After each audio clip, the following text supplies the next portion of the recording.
श्री शिवाय नमस्तुभ्यम।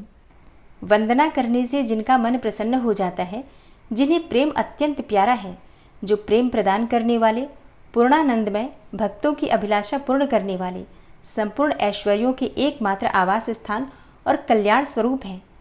सत्य जिनका श्री विग्रह है, जो सत्यमय है, जिनका ऐश्वर्य त्रिकाल बाधित है, जो सत्य प्रिय एवं सत्य प्रदाता है, ब्रह्मा और विष्णु जिनकी स्तुति करते हैं, स्वेच्छानुसार शरीर धारण करने वाले उन भगवान शंकर की मैं वंदना करता हूँ। श्री नारद जी ने पूछा, देवताओं का मंगल करने वाले हे देव, परमात्मा शिव तो सर्वसमर्थ हैं। आत्माराम होकर भी उन्होंने जिस पुत्र की उत्पत्ति के लिए पार्वती के साथ विवाह किया था, उनके वह पुत्र किस प्रकार उत्पन्न हुआ तथा तारकासुर का वध कैसे हुआ? हे ब्रह्मन, मुझ पर कृपा करके यह सारा वृतांत पूर्ण रूप से वर्णन कीजिए। इसके उत्तर में ब्रह्मा जी ने कथा प्रसंग सुनाकर कुमार के गंगा से उत्पन्न होने तथा कृतिका आदि 6 स्त्रियों के द्वारा उनके पाले जाने, उन 6 की संतुष्टि के लिए उनके 6 मुख धारण करने और कृतिकाओं के द्वारा पाले जाने के कारण उनका कार्तिकेय नाम होने की बात कही। तदनंतर उनके शंकर गिरजा की सेवा में लाए जाने की कथा भी सुनाई। फिर ब्रह्मा जी ने कहा, भगवान शंकर ने कुमार को गोद में बैठाकर अत्यंत स्नेह किया। देवताओं ने उन्हें नाना प्रकार के पदार्थ, विद्याएं, शक्ति और अस्त्र शस्त्र आदि प्रदान किए। पार्वती के हृदय में प्रेम समाता नहीं था। उन्होंने हर्षपूर्वक मुस्कुराकर कुमार को परमोत्तम ऐश्वर्य प्रदान किया, साथ ही चिरंजीवी भी बना दिया। लक्ष्मी ने दिव्य संपत्ति तथा एक विशाल एवं मनोहर हार अर्पित किया। सावित्री ने प्रसन्न होकर सारी सिद्ध विद्याएं प्रदान की। हे मुनिश्रेष्ठ, इस प्रकार वहां महोत्सव मनाया गया। सभी के मन प्रसन्न थे। विशेषतः शिव और पार्वती के आनंद का कोई पार नहीं था। इसी बीच देवताओं ने भगवान शंकर से कहा, हे प्रभु, यह तारकासुर कुमार के हाथों ही मारे जाने वाला है, इसलिए ही यह पार्वती परिणय तथा कुमारोत्पत्ति आदि उत्तम चरित घटित हुआ है। अतः हे प्रभु, हम लोगों के सुखार्थ उसका काम तमाम करने के लिए कुमार को आज्ञा दीजिए। हम लोग आज ही अस्त्र शस्त्र से सुसज्जित होकर तारक को मारने के लिए रण यात्रा करेंगे। ब्रह्मा जी कहते हैं, हे मुने, यह सुनकर भगवान शंकर का हृदय दयार्द्र हो गया। उन्होंने उनकी प्रार्थना स्वीकार करके उसी समय तारक का वध करने के लिए अपने पुत्र कुमार को देवताओं को सौंप दिया। फिर तो शिव जी की आज्ञा मिल जाने पर ब्रह्मा विष्णु आदि सभी देवता एकत्र होकर गुह को आगे करके तुरंत ही उस पर्वत पर चल दिए। उस समय श्रीहरि आदि देवताओं के मन में पूर्ण विश्वास था कि ये अवश्य तारक का वध कर डालेंगे। वे भगवान शंकर के तेज से भावित होकर कुमार के सेनापतित्व में तारक का संहार करने के लिए रण क्षेत्र में आए। उधर महाबली तारक ने जब देवताओं के इस युद्धोद्योग को देखा, तब वह भी एक विशाल सेना के साथ देवों से युद्ध करने के लिए तत्काल ही चल पड़ा। उसकी उस विशाल वाहिनी को आती देख देवताओं को परम विस्मय हुआ। फिर तो वे बलपूर्वक बारंबार सिंहनाद करने लगे। उसी समय तुरंत ही भगवान शंकर की प्रेरणा से विष्णु आदि संपूर्ण देवताओं के प्रति आकाशवाणी हुई। आकाशवाणी ने कहा, हे देवगण, तुम लोग जो कुमार के अधिनायकत्व में युद्ध करने के लिए उद्यत हुए हो, इससे तुम संग्राम में दैत्यों को जीतकर निश्चय ही विजयी होगे। ब्रह्मा जी कहते हैं, हे मुने, उस आकाशवाणी को सुनकर सभी देवताओं का उत्साह और बढ़ गया। उनका भय जाता रहा और वे वीरोचित गर्जना करने लगे। उनकी युद्ध कामना बलवती हो उठी और वे सब के सब कुमार को अग्रणी बनाकर बड़ी उतावली के साथ महिसागर संगम को गए। उधर बहुसंख्यक असुरों से घिरा हुआ वह तारक भी बहुत बड़ी सेना के साथ शीघ्र ही वहां आ धमका, जहां वे सभी देवता खड़े थे। उस असुर के आगमन काल में प्रलयकालीन मेघों के समान गर्जना करने वाली रणभेरियां तथा अन्यान्य कर्कश शब्द करने वाले रणवाद्य बज रहे थे। उस समय तारकासुर के साथ आने वाले दैत्य ताल ठोकते हुए गर्जना कर रहे थे। उनके पदाघात से पृथ्वी कांप उठती थी। उस अत्यंत भयंकर कोलाहल को सुनकर भी सभी देवता निर्भय ही बने रहे। वे एक साथ मिलकर तारकासुर से लोहा लेने के लिए डटकर खड़े हो गए। उस समय देवराज इंद्र कुमार को गजराज पर बिठाकर सबसे आगे खड़े हुए। वे लोकपालों से घिरे हुए थे और उनके साथ देवताओं की महती सेना थी। तत्पश्चात कुमार ने उस गजराज को तो महेंद्र को ही दे दिया और वे स्वयं एक ऐसे विमान पर आरूढ़ हुए जो परम आश्चर्यजनक तथा नाना प्रकार के रत्नों से सुशोभित था। उस समय वह विमान पर सवार होने से सर्वगुण संपन्न महायशस्वी शंकर पुत्र कुमार उत्कृष्ट शोभा से संयुक्त होकर सुशोभित हो रहे थे। उन पर परम प्रकाशमान चंवर डुलाए जा रहे थे। इसी बीच बलाभिमानी एवं महावीर देवता और दैत्य क्रोध से विह्वल होकर परस्पर युद्ध करने लगे। उस समय देवताओं और दैत्यों में बड़ा घमासान युद्ध हुआ। क्षण भर में ही सारी रणभूमि रुंड मुंडों से व्याप्त हो गई। तब महाबली तारकासुर बहुत बड़ी सेना के साथ देवताओं से युद्ध करने के लिए वेगपूर्वक आगे बढ़ा। उस रण दुर्मद तारक को युद्ध की कामना से आगे बढ़ते देखकर इंद्र आदि देवता तुरंत ही उसके सामने आए। फिर तो दोनों सेनाओं में महान कोलाहल होने लगा। तत्पश्चात देवताओं तथा असुरों का विनाश करने वाला ऐसा द्वंद्व युद्ध प्रारंभ हुआ जिसे देखकर वीर लोग हर्षोत्फुल्ल हो गए और कायरों के मन में भय समा गया। इसी समय वीरभद्र कुपित होकर महाबली प्रमथ गणों के साथ वीराभिमानी तारक के समीप आ पहुंचे। वे बलवान गणनायक भगवान शिव के कोप से उत्पन्न हुए थे। अतः समस्त देवताओं को पीछे करके युद्ध की अभिलाषा से तारक के सम्मुख डट गए। उस समय प्रमथ गणों तथा सारे असुरों के मन में परमोल्लास था। अतः वे उस महासमर में परस्पर गुत्थम गुत्थ होकर जूझने लगे। तदनंतर वीरभद्र से तारक का भयानक युद्ध हुआ। इसी बीच असुरों की सेना रण से विमुख होकर भाग चली। इस प्रकार अपनी सेना को तितर बितर होती देखकर उसका नायक तारकासुर क्रोध से भर गया और 10,000 भुजाएं धारण करके सिंह पर सवार होकर देवगणों को मार डालने के लिए वेगपूर्वक उनकी ओर झपटा। वह युद्ध के मुहाने पर देवों तथा प्रमथ गणों को मार मारकर गिराने लगा। तब प्रमथ गणों के नेता महाबली वीरभद्र उसके उस कर्म को देखकर उसका वध करने के लिए अत्यंत कुपित हो उठे। फिर तो उन्होंने भगवान शिव के चरण कमल का ध्यान करके एक ऐसा श्रेष्ठ त्रिशूल हाथ में लिया जिसके तेज से सारी दिशाएं और आकाश प्रकाशित हो उठे। इसी अवसर पर महान कौतुक प्रदर्शन करने वाले स्वामी कार्तिक ने तुरंत ही वीरबाहु द्वारा कहलाकर उस युद्ध को रोक दिया। तब स्वामी की आज्ञा से वीरभद्र उस युद्ध से हट गए। यह देखकर असुर सेनापति महावीर तारक कुपित हो उठा। वह युद्ध कुशल तथा नाना प्रकार के अस्त्रों का जानकार था। अतः देवताओं को ललकार ललकार कर उन पर बाणों की वृष्टि करने लगा। उस समय बलवानों में श्रेष्ठ असुरराज तारक ने ऐसा महान कर्म किया कि सारे देवता मिलकर भी उसका सामना न कर सके। उन भयभीत देवताओं को यूं पिटते हुए देखकर भगवान अच्युत को क्रोध हुआ और वे शीघ्र ही युद्ध के लिए तैयार हो गए। उन भगवान श्रीहरि ने अपने आयुध सुदर्शन चक्र और सारंग धनुष को लेकर युद्ध स्थल में महादैत्य तारक पर आक्रमण किया। हे मुने, तदनंतर सबके देखते देखते श्रीहरि और तारकासुर में अत्यंत भयंकर एवं रोमांचकारी महायुद्ध छिड़ गया। इसी बीच अच्युत ने कुपित होकर महान सिंहनाद किया और धधकती हुई ज्वालाओं के से प्रकाश वाले अपने चक्र को उठाया। फिर तो श्रीहरि ने उसी चक्र से दैत्यराज तारक पर प्रहार किया।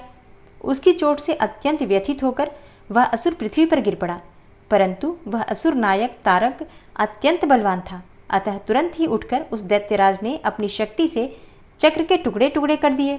हे मुने, भगवान विष्णु और तारकासुर दोनों बलवान थे और दोनों में अगाध बल था। अतः युद्ध स्थल में वे परस्पर जूझने लगे। तब ब्रह्मा जी ने कहा, हे शंकर सुवन स्वामी कार्तिक, तुम तो देवाधिदेव हो। हे पार्वती सुत, विष्णु और तारकासुर का यह व्यर्थ युद्ध शोभा नहीं दे रहा, क्योंकि विष्णु के हाथों इस तारक की मृत्यु नहीं होगी। यह मुझसे वरदान पाकर अत्यंत बलवान हो गया है। यह मैं बिल्कुल सत्य बात कह रहा हूँ। हे पार्वती नंदन, तुम्हारे अतिरिक्त इस पापी को मारने वाला दूसरा कोई नहीं है। इसलिए हे महाप्रभु, तुम्हें मेरे कथनानुसार ही करना चाहिए। हे परंतप, तुम शीघ्र ही उस दैत्य का वध करने के लिए तैयार हो जाओ, क्योंकि हे पार्वती पुत्र, तारक का संहार करने के निमित्त ही तुम शंकर से उत्पन्न हुए हो। ब्रह्मा जी कहते हैं, हे मुने, यो मेरा कथन सुनकर शंकर नंदन कुमार कार्तिकेय ठठाकर हंस पड़े और प्रसन्नतापूर्वक बोले, तथास्तु, ऐसा ही होगा। तब महान ऐश्वर्यशाली शंकर सुवन कुमार तारकासुर के वध का निश्चय करके विमान से उतर पड़े और पैदल ही चल दिए। जिस समय महाबली शिवपुत्र कुमार अपनी अत्यंत चमकीली शक्ति को, जो लपटों से दमकती हुई एक बड़ी उल्का सी जान पड़ती थी, हाथ में लेकर पैदल ही दौड़ रहे थे, उस समय उनकी अद्भुत शोभा हो रही थी। उनके मन में तनिक भी व्याकुलता नहीं थी। वे परम प्रचंड और अप्रमेय बलशाली थे। उन सन्मुख को अपनी ओर आते देखकर तारक सुरश्रेष्ठों से बोला, क्या शत्रुओं का संहार करने वाला कुमार यही है? मैं अकेला वीर इसके साथ युद्ध करूंगा और मैं ही समस्त वीरों, प्रमथगणों, लोकपालों तथा श्रीहरि जिनके नायक हैं उन देवों को भी मार डालूंगा। तदनंतर देवताओं को दुर्वचन कहकर वह असुर तारक भीषण युद्ध करने लगा। उस समय बड़ा विकट संग्राम हुआ। तब शत्रु वीरों का संहार करने वाले कुमार ने शिव जी के चरण कमलों का स्मरण करके तारक के वध का विचार किया। फिर तो महातेजस्वी एवं महाबली कुमार रोषावेश में आकर गर्जना करने लगे और बहुत बड़ी सेना के साथ युद्ध करने के लिए डटकर खड़े हो गए।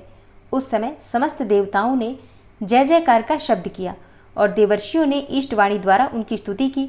तब तारक और कुमार का संग्राम प्रारंभ हुआ, जो अत्यंत दुस्सह, महान, भयंकर और संपूर्ण प्राणियों को भयभीत करने वाला था। कुमार और तारक दोनों ही शक्ति युद्ध में परम प्रवीण थे, अतः अत्यंत रोषावेश में वे परस्पर एक दूसरे पर प्रहार करने लगे। परम पराक्रमी वे दोनों नाना प्रकार के पैंतरे बदलते हुए गर्जना कर रहे थे और अनेकों प्रकार से दांव पेच से एक दूसरे पर आघात कर रहे थे। उस समय देवता, गंधर्व और किन्नर सभी चुपचाप खड़े होकर वह दृश्य देखते रहे। उन्हें परम विस्मय हुआ, यहाँ तक कि वायु का चलना भी बंद हो गया। सूर्य की प्रभा फीकी पड़ गई और पर्वत एवं वन काननों सहित सारी पृथ्वी कांप उठी। इसी अवसर पर हिमालय आदि पर्वत स्नेहाभिभूत होकर कुमार की रक्षा के लिए वहां आए। तब उन सभी पर्वतों को भयभीत देखकर शंकर एवं गिरिजा के पुत्र कुमार उन्हें सांत्वना देते हुए बोले। कुमार ने कहा, हे महाभाग पर्वतों, तुम लोग खेद मत करो, तुम्हें किसी प्रकार की चिंता नहीं करनी चाहिए। मैं आज तुम सब लोगों की आंखों के सामने ही इस पापी का काम तमाम कर दूंगा। यो उन पर्वतों तथा देवगणों को ढांढस बधाकर कुमार ने गिरिजा और शंभु को प्रणाम किया तथा अपनी कांतिमती शक्ति को हाथ में लिया। शंभुपुत्र कुमार महाबली तथा महान ऐश्वर्यशाली तो थे ही, जब उन्होंने तारक का वध करने की इच्छा से हाथ में शक्ति ली, उस समय उनकी अद्भुत शोभा हुई। उसके बाद शंकर जी के तेज से संपन्न उस कुमार ने उस शक्ति से तारकासुर पर, जो समस्त लोगों को कष्ट देने वाला था, प्रहार किया। उस शक्ति के आघात से तारकासुर के सभी अंग छिन्न भिन्न हो गए और संपूर्ण असुर गणों का अधिपति वह महावीर सहसा धराशायी हो गया। हे मुने, सबके देखते देखते वही कुमार द्वारा मारे गए तारक के प्राण पखेरु उड़ गए। उस उत्कृष्ट वीर तारक को महासमर में प्राण रहित होकर गिरा हुआ देखकर वीरवर कुमार ने पुनः उस पर वार नहीं किया। उस महाबली दैत्यराज तारक के मारे जाने पर देवताओं ने बहुत से असुरों को मौत की घाट उतार दिया। उस युद्ध में कुछ असुरों ने भयभीत होकर हाथ जोड़ लिए, तो कुछ के शरीर छिन्न भिन्न हो गए और हजारों दैत्य मृत्यु के अतिथि बन गए। कुछ शरणार्थी दैत्य अंजलि बांधकर पाही पाही अर्थात रक्षा कीजिए यो पुकारते हुए कुमार के शरणापन्न हो गए। कुछ मारे डाले गए और कुछ मैदान छोड़कर भाग गए। सहस्त्रों दैत्य जीवन की आशा से भागकर पाताल में घुस गए। उन सबकी आशाएं भग्न हो गई थी और मुख पर दीनता छाई हुई थी। हे मुनीश्वर, इस प्रकार वह सारी दैत्य सेना विनष्ट हो गई। देवगणों के भय से कोई भी वहां ठहर न सका। उस दुरात्मा तारक के मारे जाने पर सभी लोग निष्कंटक हो गए और इंद्र आदि सभी देवता आनंद मग्न हो गए। यो कुमार को विजयी देखकर एक साथ ही संपूर्ण देवताओं तथा त्रिलोकी के समस्त प्राणियों को महान आनंद प्राप्त हुआ। उस समय भगवान शंकर भी कार्तिकेय की विजय का समाचार पाकर प्रसन्नता से भर गए और पार्वती जी के साथ गणों से घिरे हुए वहां पधारे। तब जिनके हृदय में प्रेम समाता नहीं था, वे पार्वती जी परम प्रेम पूर्वक सूर्य के समान तेजस्वी अपने पुत्र कुमार को अपनी गोद में लेकर लाड प्यार करने लगी। उसी अवसर पर अपने पुत्रों से घिरे हुए हिमालय ने बंधु बांधवों तथा अनुयायियों के साथ आकर शंभु, पार्वती और गुह का स्तवन किया। तत्पश्चात संपूर्ण देवता, मुनि, सिद्ध और चारणों ने शिवनंदन कुमार शंभु और परम प्रसन्न हुई पार्वती की स्तुति की। उस समय उपदेवों ने बहुत बड़ी पुष्पवर्षा की। सभी प्रकार के बाजे बजने लगे। विशेष रूप से जयकार और नमस्कार के शब्द बारंबार उच्च स्वर से गूंजने लगे। उस समय वहां एक महान विजय उत्सव मनाया गया, जिसमें कीर्तन की विशेषता थी और वह स्थान गाने बजाने के शब्द तथा अधिकाधिक ब्रह्म घोष से व्याप्त था। हे मुने, समस्त देवगणों ने प्रसन्नता पूर्वक गा बजाकर तथा हाथ जोड़कर भगवान जगन्नाथ की स्तुति की। तत्पश्चात सबसे प्रशंसित तथा अपने गणों से घिरे हुए भगवान रुद्र जगत जननी भवानी के साथ अपने निवास स्थान कैलाश पर्वत को चले गए। इधर तारक को मारा गया देखकर सभी देवता तथा अन्य समस्त प्राणियों के चेहरे पर हंसी खेलने लगी। वे भक्ति पूर्वक शंकर सुवन कुमार की स्तुति करने लगे। हे देव, तुम दानव श्रेष्ठ तारक का हनन करने वाले हो, तुम्हें नमस्कार है। हे शंकर नंदन, तुम बाणासुर के प्राणों का अपहरण करने वाले तथा प्रलंबासुर के विनाशक हो। तुम्हारा स्वरूप परम पवित्र है। तुम्हें हमारा अभिवादन है। ब्रह्मा जी कहते हैं, हे मुने, जब विष्णु आदि देवताओं ने इस प्रकार कुमार का स्तवन किया तब उन प्रभु ने सभी देवों को क्रमशः नया नया वर प्रदान किया। तत्पश्चात पर्वतों को स्तुति करते देखकर वे शंकर तनय परम प्रसन्न हुए और उन्हें वर देते हुए बोले। स्कंद ने कहा, हे भूधरों, तुम सभी पर्वत तपस्वियों द्वारा पूजनीय तथा कर्मठ और ज्ञानियों के लिए सेवनीय होगे। ये जो मेरे मातामह अर्थात नाना पर्वत श्रेष्ठ हिमवान हैं, ये महाभाग आज से तपस्वियों के लिए फलदाता होंगे। तब देवता बोले, हे कुमार, यूं असुरराज तारक को मारकर तथा देवों को वर प्रदान करके तुमने हम सबको तथा चराचर जगत को सुखी कर दिया है। अब तुम्हें परम प्रसन्नता पूर्वक अपने माता पिता पार्वती और शंकर का दर्शन करने के लिए शिव के निवासभूत कैलाश पर चलना चाहिए। ब्रह्मा जी कहते हैं, हे मुने, तदनंतर सब देवताओं के साथ विमान पर चढ़कर कुमार स्कंद शिव जी के समीप कैलाश पहुंच गए। उस समय शिव शिवा ने बड़ा आनंद मनाया। देवताओं ने शिव जी की स्तुति की और शिव जी ने उन्हें वरदान तथा अभयदान देकर विदा किया। हे मुने, उस अवसर पर देवताओं को परम आनंद प्राप्त हुआ। वे शिव, पार्वती तथा शंकर नंदन कुमार के रमणीय यश का बखान करते हुए अपने अपने लोक को चले गए। इधर परमेश्वर शिव भी शिवा, कुमार तथा गणों के साथ आनंद पूर्वक उस पर्वत पर निवास करने लगे। हे मुने, इस प्रकार जो शिव भक्ति से ओतप्रोत सुखदायक एवं दिव्य है, कुमार का वह सारा चरित्र मैंने तुमसे वर्णन कर दिया। अब और क्या सुनना चाहते हो? और अब आप सुनेंगे भगवान गणेश के जन्म की कथा। शिवा का अपनी मैल से गणेश को उत्पन्न करके द्वारपाल पद पर नियुक्त करना, गणेश द्वारा शिव जी के रोके जाने पर उनका शिव गणों के साथ भयंकर संग्राम, भगवान शिव जी के द्वारा गणेश का शिरच्छेदन, कुपित हुई शिवा का शक्तियों को उत्पन्न करना और उनके द्वारा प्रलय मचाया जाना, देवताओं और ऋषियों का स्तवन द्वारा पार्वती को प्रसन्न करना, उनके द्वारा पुत्र को जिलाए जाने की बात कही जाने पर शिव जी की आज्ञानुसार हाथी का सिर लाया जाना और उसे गणेश के धड़ से जोड़कर उन्हें जीवित कर देना। तो अब बड़े प्रेम पूर्वक और भक्ति भाव के साथ भगवान गणेश के जन्म की कथा का श्रवण करते हैं। सूत जी कहते हैं, तारकारी कुमार के उत्तम एवं अद्भुत वृतांत को सुनकर नारद जी को बड़ी प्रसन्नता हुई। उन्होंने पुनः प्रेम पूर्वक ब्रह्मा जी से पूछा। नारद जी बोले, हे देवदेव, आप तो शिव संबंधी ज्ञान के अथाह सागर हैं। हे प्रजानाथ, मैंने स्वामी कार्तिकेय के सद्वृतांत को, जो उत्तम से भी उत्तम है, सुन लिया। अब गणेश का उत्तम चरित्र सुनना चाहता हूँ। आप उनका जन्म वृतांत तथा दिव्य चरित्र, जो संपूर्ण मंगलों के लिए भी मंगल स्वरूप है, उसका वर्णन कीजिए। सूत जी कहते हैं, महामुनि नारद का ऐसा वचन सुनकर ब्रह्मा जी का मन हर्ष से गदगद हो गया। वे शिव जी का स्मरण करके बोले। ब्रह्मा जी ने कहा, हे नारद, पहले जो मैंने विधि पूर्वक गणेश की उत्पत्ति का वर्णन किया था कि शनि की दृष्टि पड़ने से गणेश का मस्तक कट गया था, तब उस पर हाथी का मुख लगा दिया गया था, वह कल्पांतर की कथा है। अब श्वेत कल्प में घटित हुई गणेश की जन्म की कथा का वर्णन करता हूँ, जिसमें कृपालु शंकर ने ही उनका मस्तक काट लिया था। हे मुने, इस विषय में तुम्हें संदेह नहीं करना चाहिए, क्योंकि भगवान शंभु कल्याणकारी, सृष्टिकर्ता और सबके स्वामी हैं। वे ही सगुण और निर्गुण भी हैं। उन्हीं की लीला से सारे विश्व की सृष्टि, रक्षा और विनाश होता है। हे मुनिश्रेष्ठ, अब प्रस्तुत विषय को आदर पूर्वक श्रवण करो। एक समय पार्वती जी की जया विजया नाम वाली सखियां उनके पास आकर विचार करने लगी, हे सखी, सभी गण रुद्र के ही हैं। नंदी, भृंगी आदि जो हमारे हैं, वे भी शिव के ही आज्ञा पालन में तत्पर रहते हैं। जो असंख्य प्रमथ गण हैं, उनमें भी हमारा कोई नहीं है। वे सभी शिवाज्ञा परायण होकर द्वार पर खड़े रहते हैं। यद्यपि वे सभी हमारे भी हैं, तथापि उनसे हमारा मन नहीं मिलता। अतः हे पाप रहते, आपको भी हमारे लिए एक गण की रचना करनी चाहिए। ब्रह्मा जी कहते हैं, हे मुने, जब सखियों ने पार्वती जी से ऐसा सुंदर वचन कहा, तब उन्होंने उसे हितकारक माना और वैसा ही करने का विचार भी किया। तदनंतर किसी समय जब पार्वती जी स्नान कर रही थी, तब सदाशिव नंदी को डरा धमकाकर घर के भीतर चले आए। शंकर जी को आते देखकर स्नान करती हुई जगत जननी पार्वती उठकर खड़ी हो गई। उस समय उनको बड़ी लज्जा आई। वे आश्चर्यचकित हो गईं। इस अवसर पर उन्होंने सखियों के वचन को हितकारक एवं सुखप्रद माना।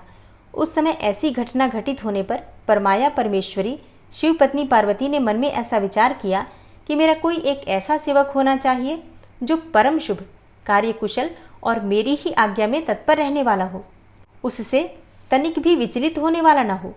यो विचार कर पार्वती देवी ने अपने शरीर की मैल से एक ऐसे चेतन पुरुष का निर्माण किया जो संपूर्ण शुभ लक्षणों से संयुक्त था। उसके सभी अंग सुंदर एवं दोष रहित थे। उसका वह शरीर विशाल, परम शोभायमान और महान बल पराक्रम से संपन्न था। देवी ने उसे अनेकों प्रकार के वस्त्र, नाना प्रकार के आभूषण और बहुत सा उत्तम आशीर्वाद देकर कहा, हे पुत्र, तुम मेरे हो, तुम मेरे पुत्र हो, मेरे अपने ही हो। तुम्हारे समान प्यारा मेरा यहाँ कोई दूसरा नहीं है। पार्वती जी के ऐसा कहने पर वह पुरुष उन्हें नमस्कार करके बोला। भगवान गणेश ने कहा, हे माँ, आज आपको कौन सा कार्य आ पड़ा है? मैं आपके कथनानुसार उसे पूर्ण करूँगा। गणेश के ऐसा पूछने पर पार्वती जी ने अपने पुत्र को उत्तर दिया।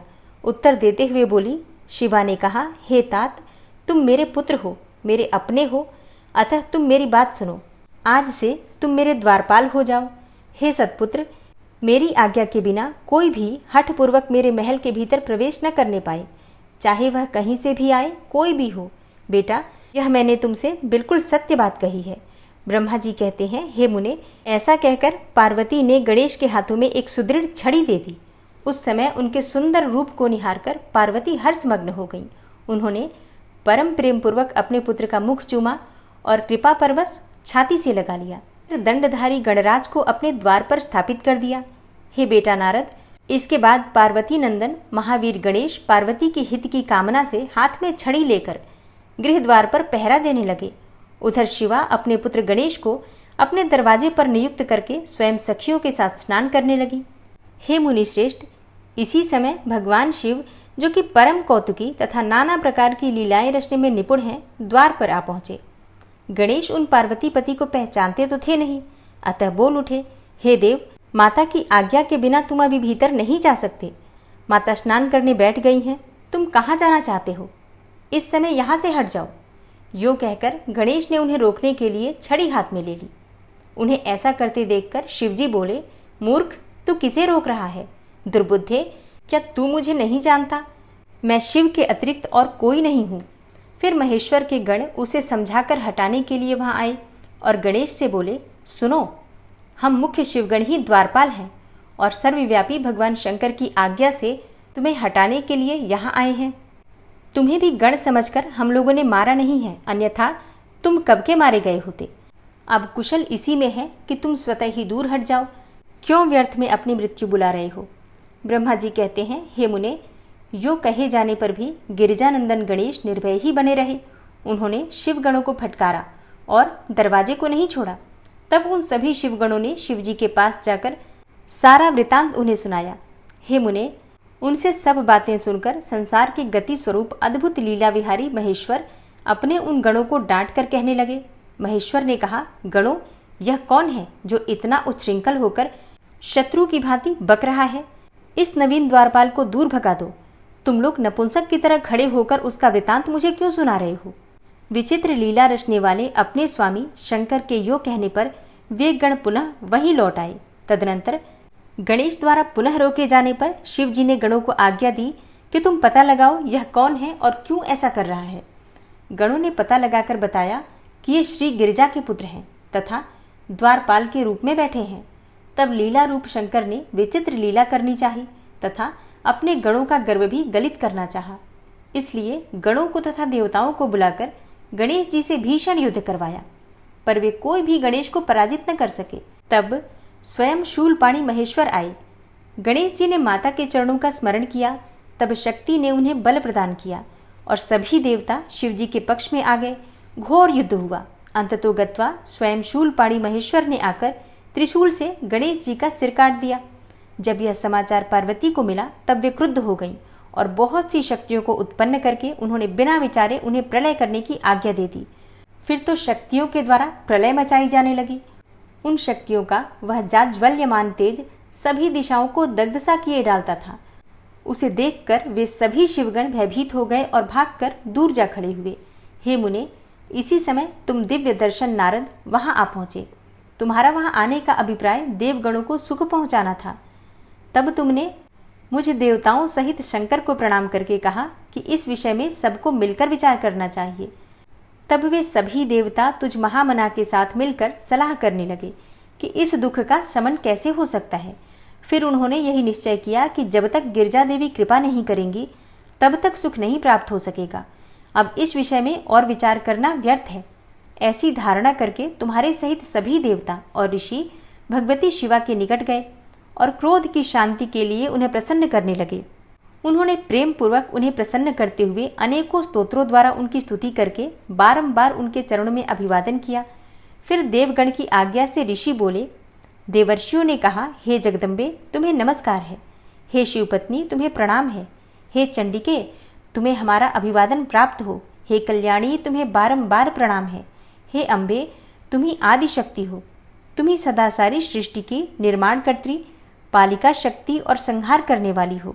हे देवेशी तुम्हारे कोप से सारी त्रिलोकी विकल हो रही है, अतः अब प्रसन्न हो जाओ और क्रोध को शांत करो। हे देवी हम लोग तुम्हारे चरणों में मस्तक झुकाते हैं। ब्रह्मा जी कहते हैं, हे नारद इस प्रकार तुम सभी ऋषियों द्वारा स्तुति किए जाने पर भी परादेवी पार्वती ने उनकी ओर क्रोध भरी दृष्टि से ही देखा, किंतु कुछ कहा नहीं। तब उन ऋषियों ने पुनः उनके चरण कमलों में सिर झुकाया और भक्तिपूर्वक हाथ जोड़कर पार्वती जी से निवेदन किया। ऋषियों ने कहा, हे देवी अभी संहार होना चाहता है, अतः क्षमा करो, क्षमा करो। हे अंबिके तुम्हारे स्वामी शिव भी तो यहीं स्थित हैं, तनिक उनकी ओर तो दृष्टिपात करो। हम लोग ये ब्रह्मा विष्णु आदि देवता तथा सारी प्रजा सब तुम्हारे ही हैं और व्याकुल होकर अंजलि बांधे तुम्हारे सामने खड़े हैं। हे परमेश्वरी इन सब का अपराध क्षमा करो। हे शिवे अब इन्हें शांति प्रदान करो। ब्रह्मा जी कहते हैं, हे मुने सभी देवर्षि यो कहकर अत्यंत दीन भाव से व्याकुल होकर हाथ जोड़कर चंडिका के सम्मुख खड़े हो गए। उनका ऐसा कथन सुनकर चंडिका प्रसन्न हो गई। उनके हृदय में करुणा का संचार हो आया। तब वे ऋषियों से बोली। देवी ने कहा, हे ऋषियों यदि मेरा पुत्र जीवित हो जाए और वह तुम लोगों के मध्य पूजनीय मान लिया जाए तो संहार नहीं होगा।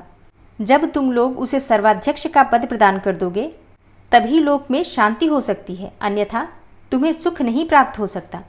ब्रह्मा जी कहते हैं, हे मुने पार्वती के यो कहने पर तुम सभी ऋषियों ने उन देवताओं के पास आकर सारा वृतांत कह सुनाया। उसे सुनकर इंद्र आदि सभी देवताओं के चेहरे पर उदासी छा गई। वे शंकर जी के पास गए और हाथ जोड़कर उनके चरणों में नमस्कार करके सारा समाचार निवेदन कर दिया। देवताओं का कथन सुनकर शिव जी ने कहा, ठीक है, जिस प्रकार सारी त्रिलोकी को सुख मिल सके वही करना चाहिए। अतः अब उत्तर दिशा की ओर जाना चाहिए और जो जीव सबसे पहले मिले उसका सिर काटकर उस बालक के शरीर पर जोड़ देना चाहिए। ब्रह्मा जी कहते हैं, हे मुने तदनंतर शिव जी की आज्ञा का पालन करने वाले उन देवताओं ने वह सारा कार्य संपन्न किया। उन्होंने उस शिशु के शरीर को धो पोंछ कर विधिवत उसकी पूजा की। फिर वे उत्तर दिशा की ओर गए। वहां उन्हें पहले पहल एक दांत वाला एक हाथी मिला। उन्होंने उसका सिर लाकर उस शरीर पर जोड़ दिया। हाथी के उस सिर को संयुक्त कर देने के पश्चात सभी देवताओं ने भगवान शिव आदि को प्रणाम करके कहा कि हम लोगों ने अपना काम पूरा कर दिया, अब जो करना शेष है उसे आप लोग पूर्ण करें। ब्रह्मा जी कहते हैं, तब शिव आज्ञा पालन संबंधी देवताओं की बात सुनकर सभी देवों और पार्षदों को महान आनंद प्राप्त हुआ। तत्पश्चात ब्रह्मा विष्णु आदि सभी देवता अपने स्वामी निर्गुण स्वरूप भगवान शंकर को प्रणाम करके बोले, हे स्वामिन आप महात्मा के जिस तेज से हम सभी उत्पन्न हुए हैं, आपका वही तेज वेद मंत्र के अभियोग से इस बालक में प्रवेश करें। इस प्रकार सभी देवताओं ने मिलकर वेद मंत्रों के द्वारा जल को अभिमंत्रित किया। फिर शिवजी का स्मरण करके उस उत्तम जल को बालक के शरीर पर छिड़क दिया। उस जल का स्पर्श होते ही वह बालक शिव इच्छा से शीघ्र ही चेतना युक्त होकर जीवित हो गया और सोए हुए की तरह उठ बैठा। वह सौभाग्यशाली बालक अत्यंत सुंदर था। उसका मुख हाथी का सा था और शरीर का रंग हरा और लाल था। चेहरे पर प्रसन्नता खेल रही थी। उसकी आकृति कमनीय थी और उसकी सुंदर प्रभा फैल रही थी। हे मुनीश्वर, पार्वती नंदन उस बालक को जीवित देखकर वहां उपस्थित सभी लोग आनंद मग्न हो गए और सारा दुख विलीन हो गया। तब हर्ष विभोर होकर सभी लोगों ने उस बालक को पार्वती जी को दिखाया। अपने पुत्र को जीवित देखकर पार्वती जी परम प्रसन्न हुई। ओम नमः शिवाय। श्री शिवाय नमस्तुभ्यम। आज की कथा का यहीं पर समापन करती हूँ और इससे आगे के अध्याय आप कल की कथा में सुनेंगे। शिव पुराण की आगे की कथाएं अत्यंत रोचक हैं और ज्ञानवर्धक भी हैं, इसलिए प्रतिदिन कथाएं अवश्य सुनिए। और कैसी लगी है वीडियो कमेंट बॉक्स में ज़रूर बताइए। इसके अलावा हो सके मतलब अगर आपसे संभव हो तो वीडियो को ज़्यादा से ज़्यादा शेयर कीजिए। मिलती हूँ मैं आपसे अगली वीडियो में, तब तक के लिए नमस्कार।